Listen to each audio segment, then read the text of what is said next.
is not an inch that's not covered with stuff. It's fun. It's a lot of fun. So I love this one. In larger localities where competition abounds, the small shopkeeper frequently outstrips his more powerful rival by one element of success which may be added to any stock without cost, but cannot be withheld without loss. That element is civility.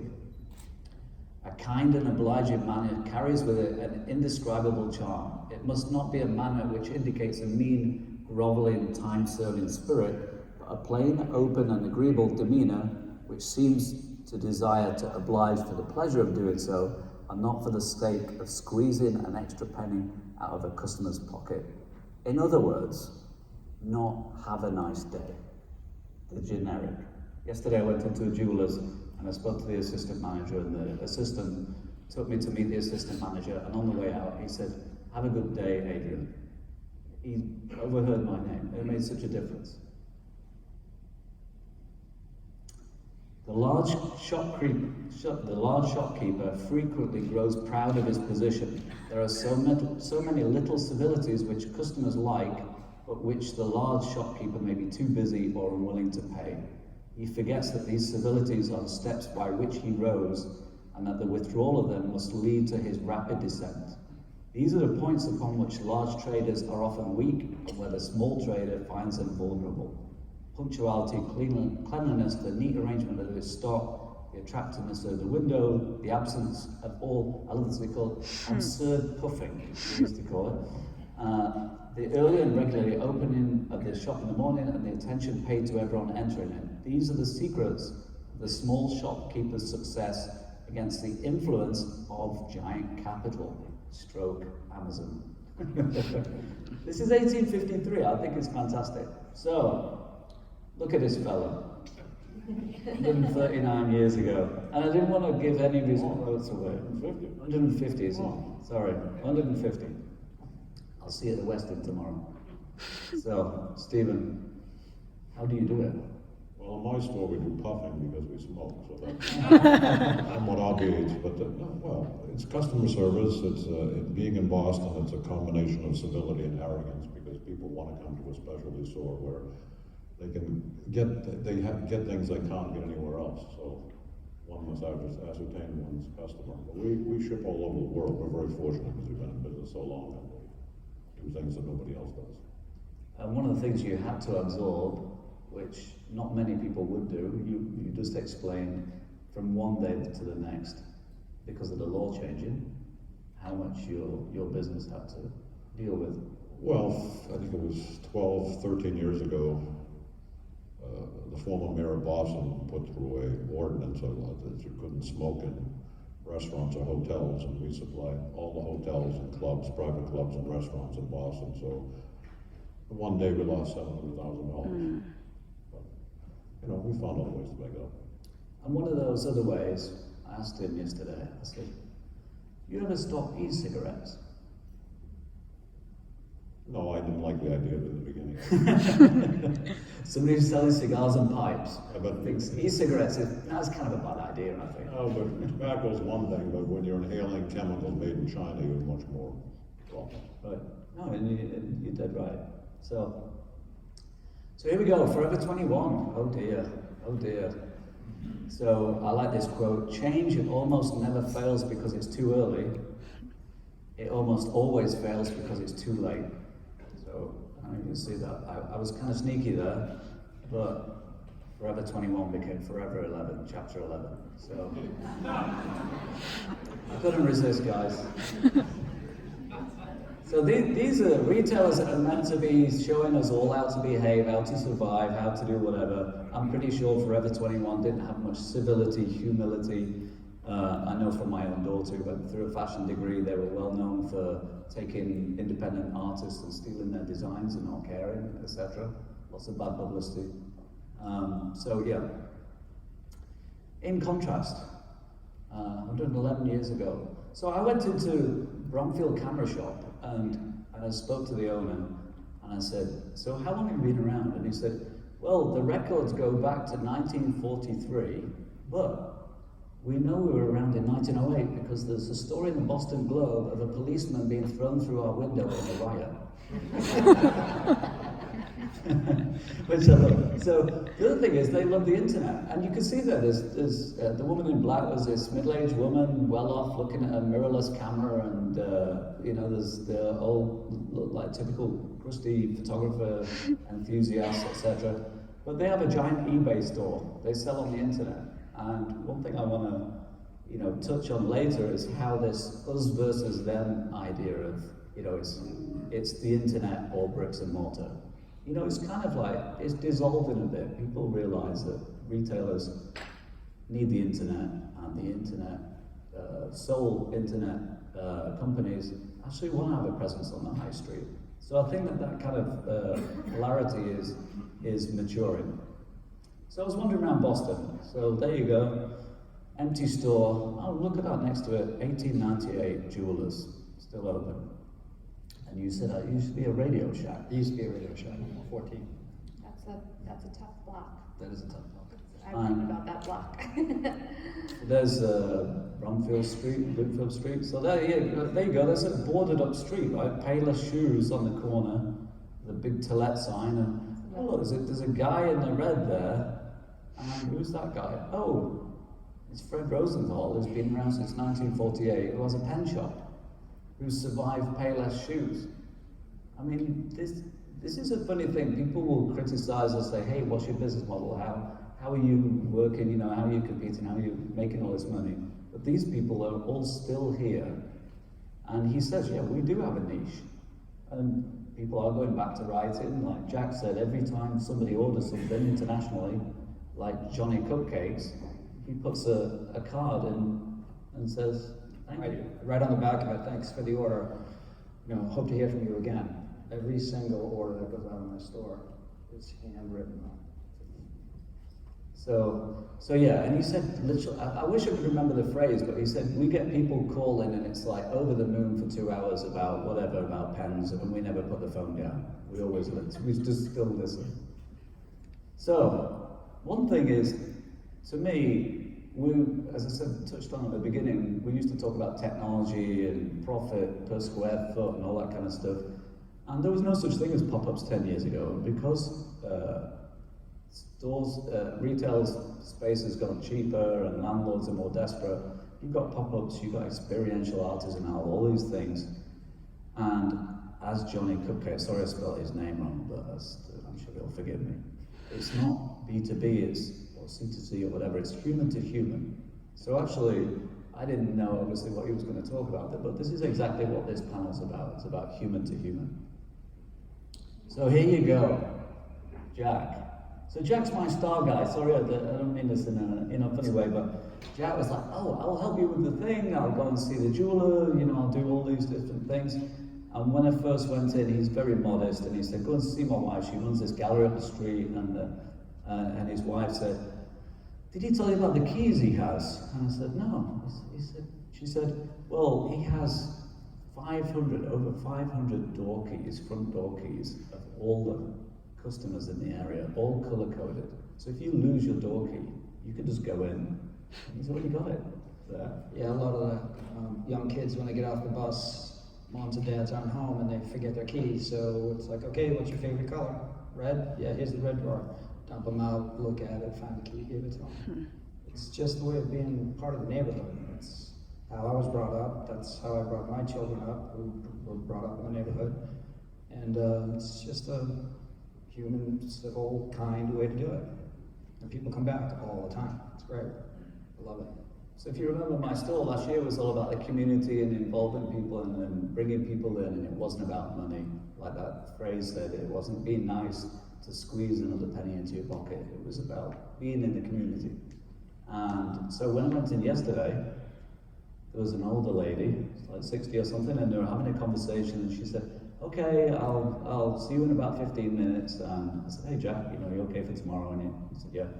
And he said, oh, did you hear the conversation with the lady? And I said, no. He said, well, that's one of my old neighborly customers, and unfortunately she has Alzheimer's. So she comes in the store regularly, and she believed that she could hear dripping water. and she hasn't got any dripping water because she's got Alzheimer's. But I'll go over in 15 minutes just to check and see if she's okay. She just needs some human, contact. And she comes in almost every day, as there are a lot of other people. And people just want to be smiled at and talked to and say, hi, how are you? Really, how are you today? And I did, I went by and we talked, and she didn't have any running water, and went back to the store and made more keys. So, I mean, this is crazy, right? This is like Willy Wonka, you make this up, but I just walked around Boston and just picked these, old, I mean, around 70 years, it's not because you're the oldest, it's just basically these two gentlemen do things which these top retailers would say, oh, it's old fashioned, whatever. But this pendulum is swinging back. So, I kind of hate that phrase, bricks and mortar, because that's like saying the internet is a CPU or something. It's not. So it's these people that make their store what's important. It's not bricks and mortar. It's humans, it's caring, and it's providing a service. So, special guest. Look, 1872, obviously she's that long. But so I thought it'd be great to. There's a lot of things about the media, there's fake news, there's sensationalism, etc. And I thought it was good to. One of the things that we spoke about this, Jack and I, about the little retail he has forgotten.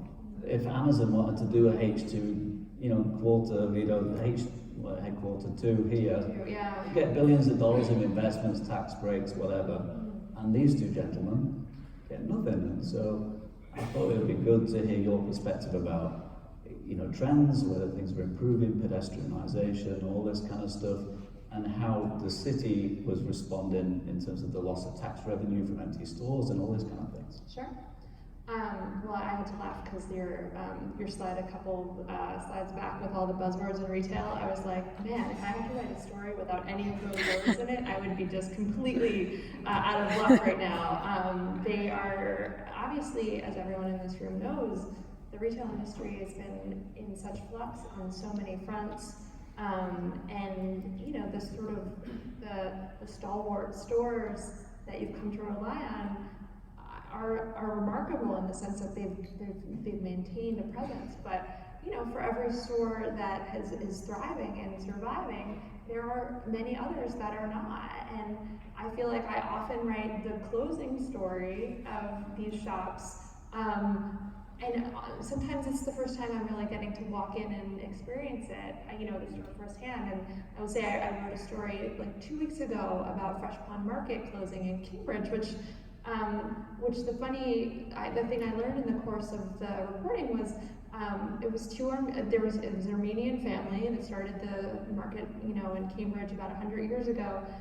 They arrived and started the market at the same time as the family that now operates Star Market, right? And so, they both came up in Boston at the same time. One family decided to really grow and expand and become this massive brand, and that's opening in a huge development in the Hub on Causeway. They just had another store open last week, and this other store just decided to be the one single outpost, right? And that one single outpost was a community hub. They knew every single person that came out. Julia Child used to buy her meat there. Julia Child used to shop at my store. I'm sure she did, yeah. They used to hand out raisins to all the kids, and so the fact that they were closing was devastating. And the entire neighborhood came out. They had closed down the block and did a block party. And what was great about it was on their own terms. The two gentlemen, the brothers who ran it, sold it to another local business who's going to go into the space. They sold it for less than what they probably could have made on the building because they wanted it to stay a marketplace. They kept that in mind, but they also didn't want to pass it down to their kids because they wanted an easier life. So I think what's remarkable in the community that when I get to interact with long-standing businesses is just how much they treasure the relationship they've built with their customers, and if they can find a way to continue that in some way, that has always been far more important to them than being a titan of industry, if you will. So I can go on and on about retail for hours, so please. So why don't you do a piece on us tomorrow? I will. I was just thinking I need to do a list of all the long-standing, like the oldest operating businesses in Boston. And I think to your point though about how do you get coverage and how do you find a way to be relevant, quote unquote, in an era when, you know, I wrote a story today about cashierless stores in opening, you know? Yeah, I know. I think it's that humanity and you know, come to me with that story about the keys and I love it, you know? I think that as much as, you know, I write those sort of bells and whistles and you know, what were we as a culture when we think about, you know, 3.6 million jobs that cashiers are 3.6 million people have a cashier job, and technology like Amazon Go wants to wipe that out. Like, that's a really big problem, and those are big issues that we're thinking about. But I think for every one of those stories I write, when I can write a story about a shopkeeper who has a really strong presence in the community, or a restaurant owner who is doing something really remarkable for their employees, I think our readers really respond to those stories and they want to hear those as well. And Amazon Go hasn't taken off. Not to the point where they thought. I mean, they anticipate that they've had thousands of stores open by now, and it's been, I think, you know, I think it's been, they invested hundreds of millions of dollars into that concept. And I don't know, I honestly don't know that shoppers want it, you know? Because you've either got the internet, which is impersonal, or you want to go to a shop where it's personal. Yeah, Simple as exactly. that. Yeah, a lot of this technology that we're seeing comes out of the, you know, the opportunity that you can do it. You can save some money to do it, but I don't know that it's necessarily what consumers want. And I think that's part of what, you know, the themes and ideas coming out of the conference. So I left the hotel yesterday to walk around, and I came across the market that was out there from 1978, and people were buying from the market. It wasn't just old people, it was, you know, a mix of people. And there was the duck tour. Has anyone ever done the duck tour? You know, where it goes into the thing? And yeah, sorry, duck tour. Doctor. And you know, you could quite easily have a loop in audio, but you know, God bless them, they must do this tour and talk. They just had their 12 millionth visitor, their 12 millionth tour. Yeah, I was there last week for that. So if it's like 25 people, that's 500,000 times somebody has like said all this stuff. And you go on that, you don't want to hear a tape. You want to hear a person that says nice hat or whatever. These, you know, are very personal things. Now, when I walked around, I kind of needed a pee. That's one of the things that you know, but there's no public bathrooms. So I went into Panera Bread, which, you know, is kind of just a bakery, really, isn't it? So this was the sign on the bathroom. Restrooms are for Panera customers only. And in fact, if you want to, you know, get in here, don't ask us. Look at the 4-digit code on your receipt. Thanks. I mean, this is 6,000 years later of experience of retail and, you know, looking after people. And it's like, really? Is this, you know, this seems to be something that's, I mean, even just the whole thing with Starbucks where they have to now have bathrooms for everybody because of the incidents they had. I mean, they don't even read the news. I mean, it's crazy how you would just go, I just left there going, you're idiots. Sorry. Anyway, so that's the end of the slideshow. But what I'm going to do is I'm going to call you out because, as I say, this is a human-to-human thing. And one thing that a few speakers said, nobody asked any questions. So rather than us being up here like all aloof and everything, I'm going to come down and I'm going to ask either some questions while I'm, you know, within you, or if you have any, does anyone have any questions? All right, I'm going to stand next to somebody, ask a question, and then intimidate you afterwards. So, okay, so actually, can I read you another thing from 1853 and see whether this, oh, we've got the question. Yeah. Oh, here we go. Hey, Alistair, I've got a bone to pick with you. You were on my team last night and you never turned up. I'm going to make it. Okay. So. Hi, for Mr. Charles Street Hardware, I apologize, I don't remember your name. Jack. What is the long-term plan? Are there more people like you that are going to keep it going? Wow, that's a I've been great to your question. store, I'm a Bostonian. That's a great question, thanks. My long-term plans are usually the weekend coming up. But no, the long-term plan for the succession of the store is I have a cousin who actually lives in New Hampshire, on the border of New Hampshire, and drives in every morning at 5 a.m. And leaves at 2 o'clock to beat the traffic both ways. But he is the only one who has the hands and the mind and the agility and the kindness who could take over the store. He's great. And again, he's my first cousin, and he doesn't know it, but I'm kind of hoping he does this. But yeah, so that's the long term. I have identical twin daughters who are not going to take over the store because they're much smarter than I am, because it's a lot of work. It's a lot of fun, but it's a ton of work.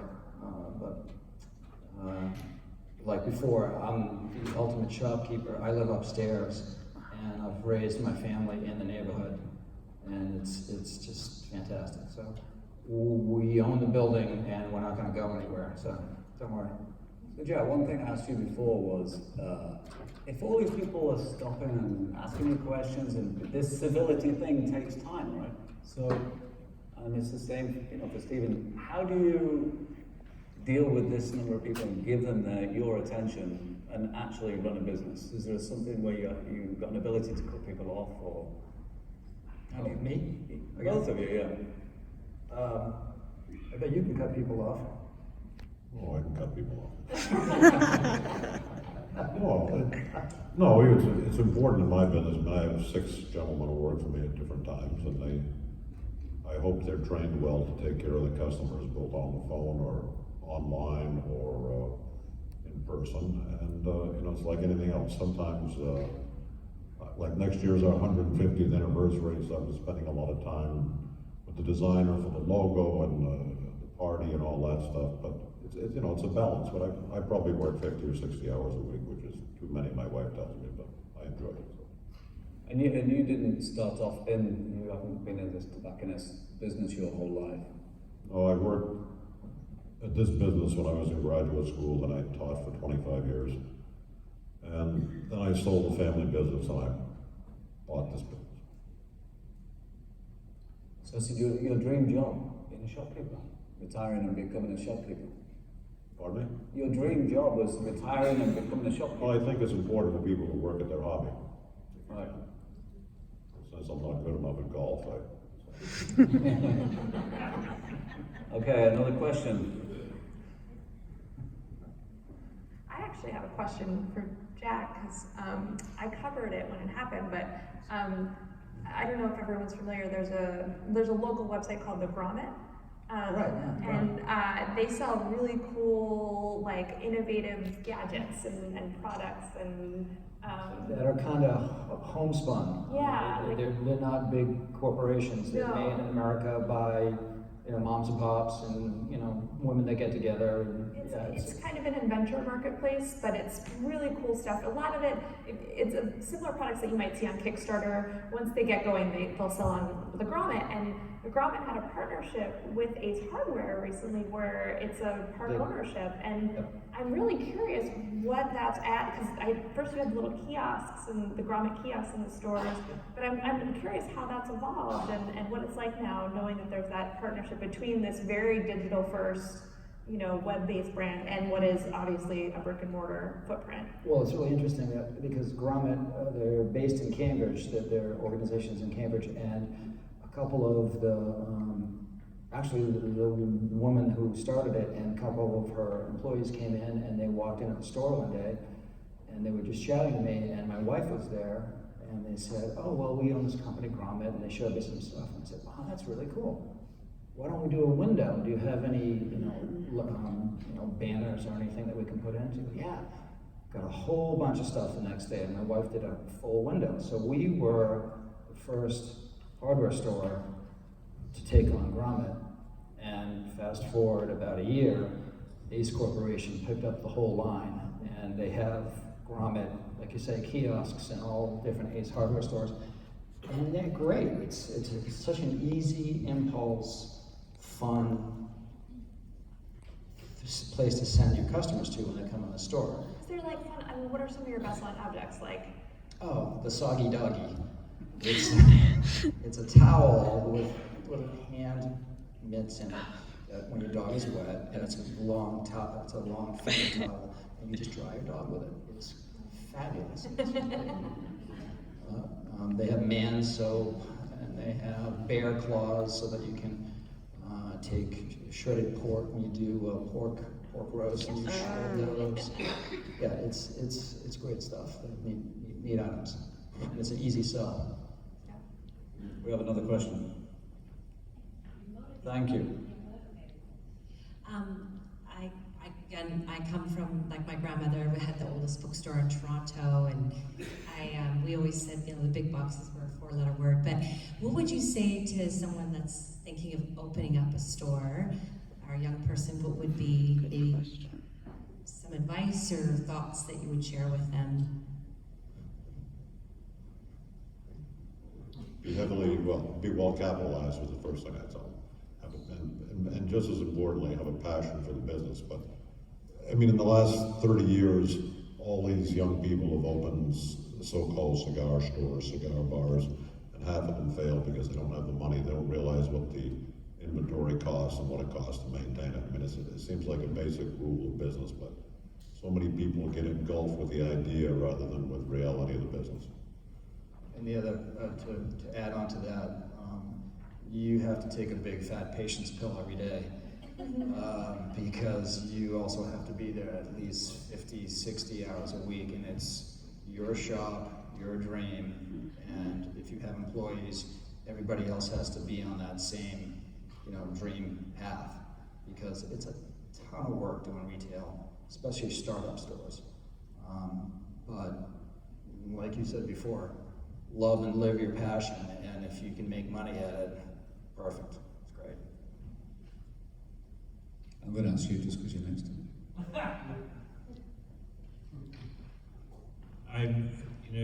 I work for the Timberland Company, and when you think about the passion, I'm totally enthralled in this idea of this human to human. I think that's what we're missing.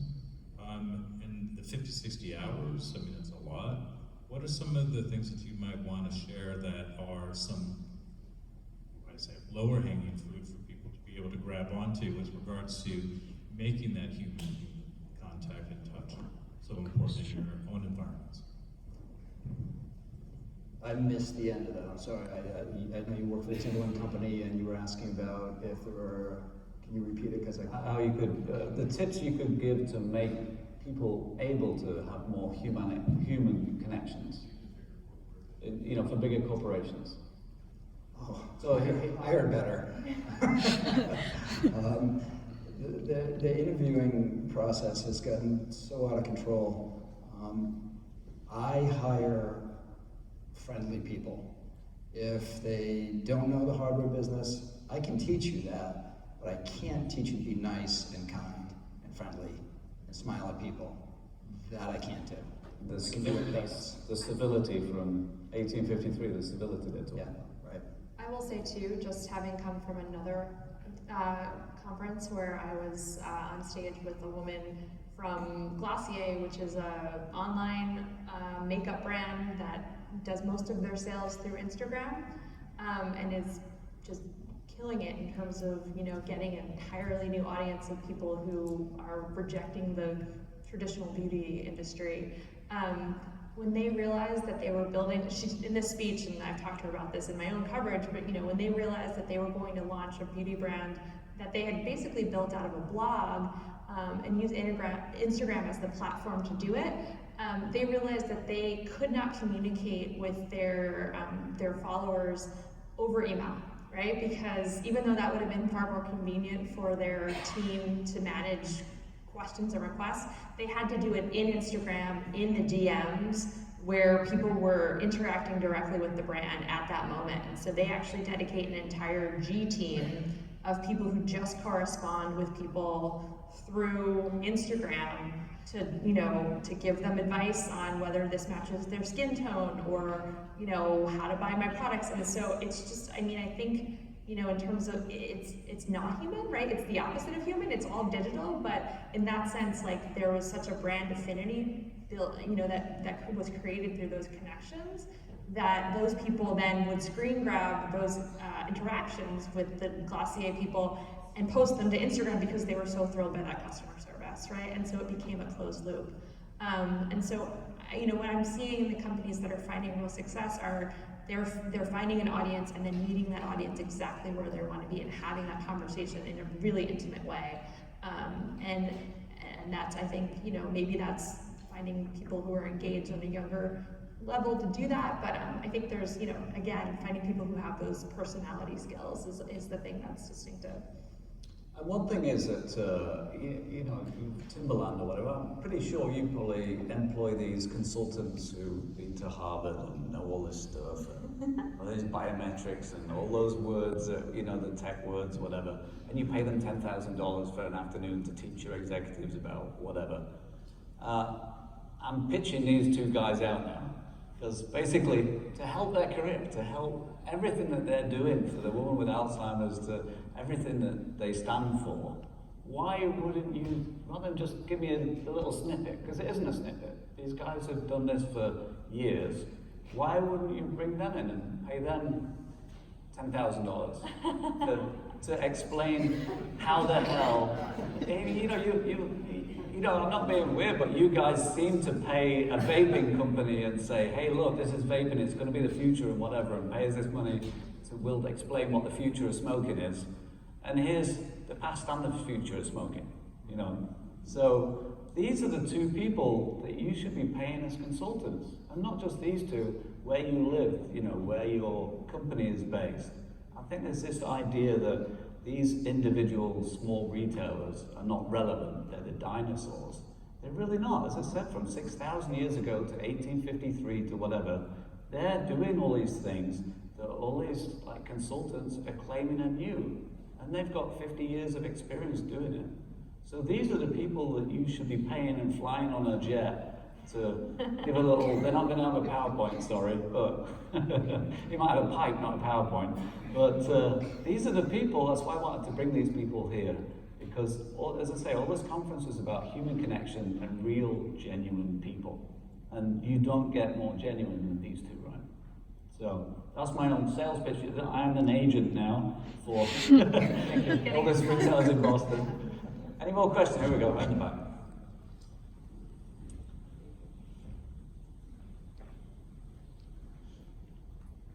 I also have a tagline on the bottom of each of my receipts that says, think globally, shop locally. Yeah.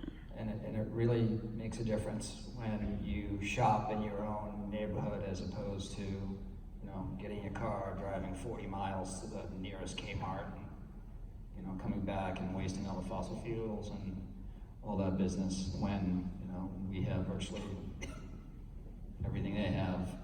You know, I let 12 deep. But last year, my store.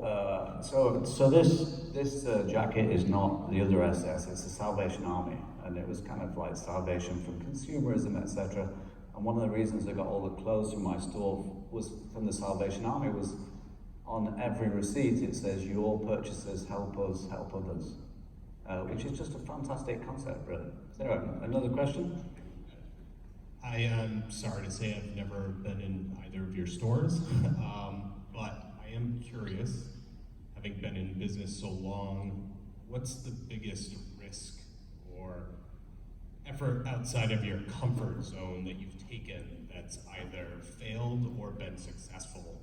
You know, whether it's, you know, relaying out the store, marketing efforts, you know, any sort of large change that you've that you've tried to go out and do on your own rather than had to react to, like the internet. Well, historically, I mean, we had, over the years, we've had probably 8 stores. And at one time, we had 5 stores in downtown Boston. The main store being, well, it doesn't matter, you're not from Boston, but in any event. All the time I'm asked by people in state and out of state to buy their stores, and I've thought about it seriously, but I must tell you, my attitude is get them in and get them out. That's why I've never put a lounge, and we've had other stores, but I've decided that one store with a strong internet presence and good customer service is the best way to go. And I have seen so many of my colleagues overextend themselves by buying 2 or 3 stores and end up in bankruptcy. So I would say for me, that's the biggest risk, other than the obvious ones with legislation, and I spent half my time with that, but that's not interesting, so that's the biggest risk.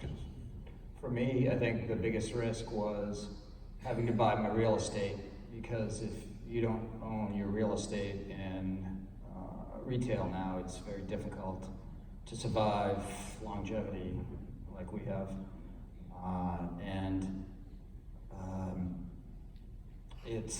It's really important. Also, people have asked me, hey, can you open up another store in X or Y or wherever? And I think about it, and it's like, unless you can buy the space you're in, it's really difficult to turn a buck. And I can't spread myself in 5 different locations as well as I can with one, and give everybody the proper customer service they deserve. I can teach other people how to do it, like managers, but again, I know I'd just be going crazy, running from store to store. So, yeah, that's my advice. Keep it simple. It works. I'm happy. So in terms of finance and banking, how, in the old days, the bank manager would be like the store owner, and he would know you and know your kids are going to college, or knew you were in some, you want to expand. How do you feel that is nowadays? Is that something that you suffer from because it's not necessarily the most glamorous end of investing, or somebody at head office has said don't lend money to retailers because they're all going bankrupt? Or I've never found that to be the case. I don't borrow money, so I'm self-sustaining. And if I weren't self-sustaining personally, I wouldn't be in business. I know that's a relatively small business, under 15 million, but I would not be in business. But I have good relationships with banks and Morgan Stanley and Brown Brothers. Somehow I think we'll get by. Well, on the other side of the fence is me, who had a breakfast meeting with a banker.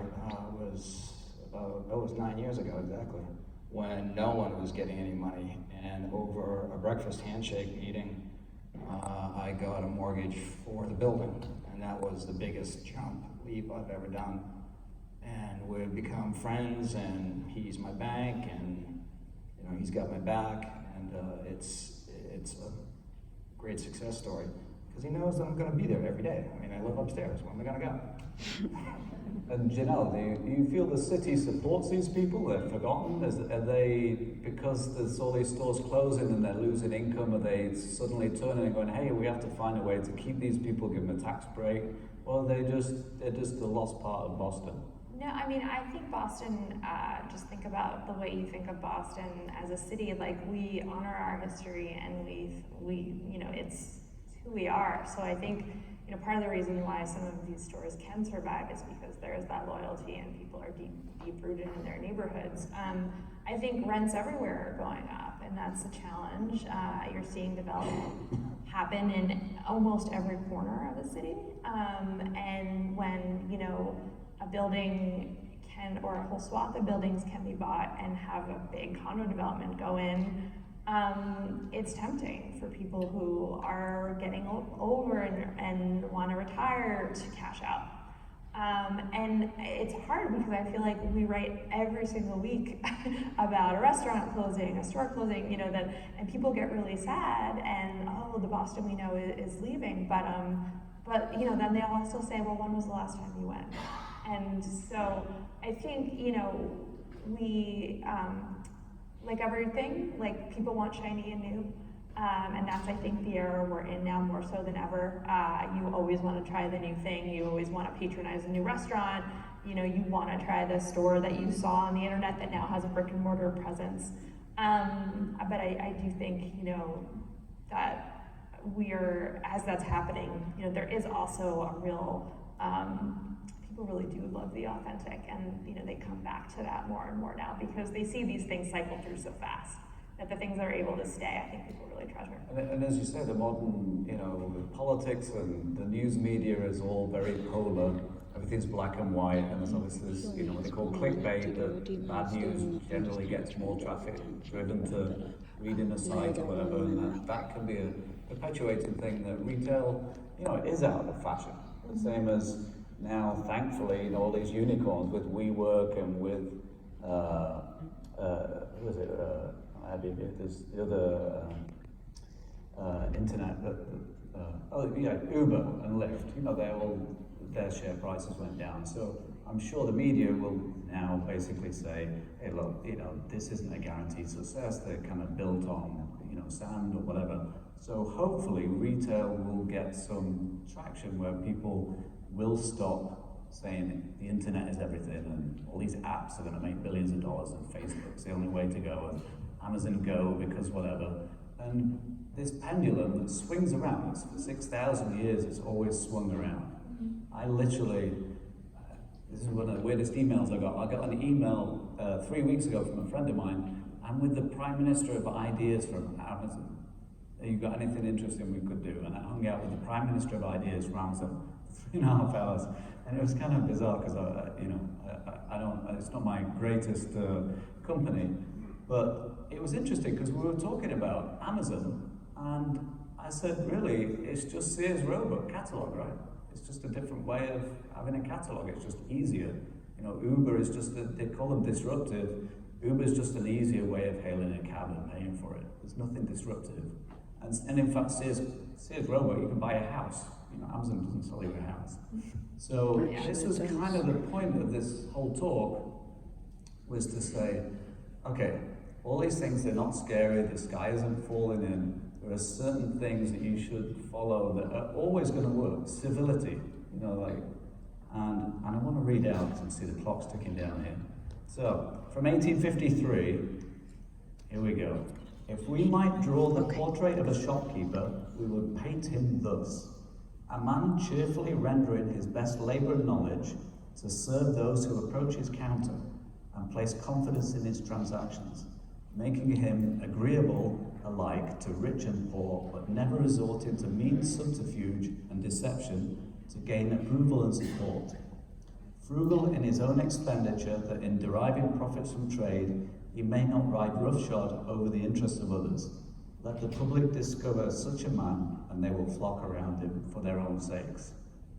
I believe there's 2 of those people here, and I'm really happy to have found you and hear your stories and introduce you to people who maybe wouldn't have ever gone in their stores and thought, this is the future, because these guys are the future. They've done it, they've been through it. They've been through civil wars, never mind the internet. So, thank you very much.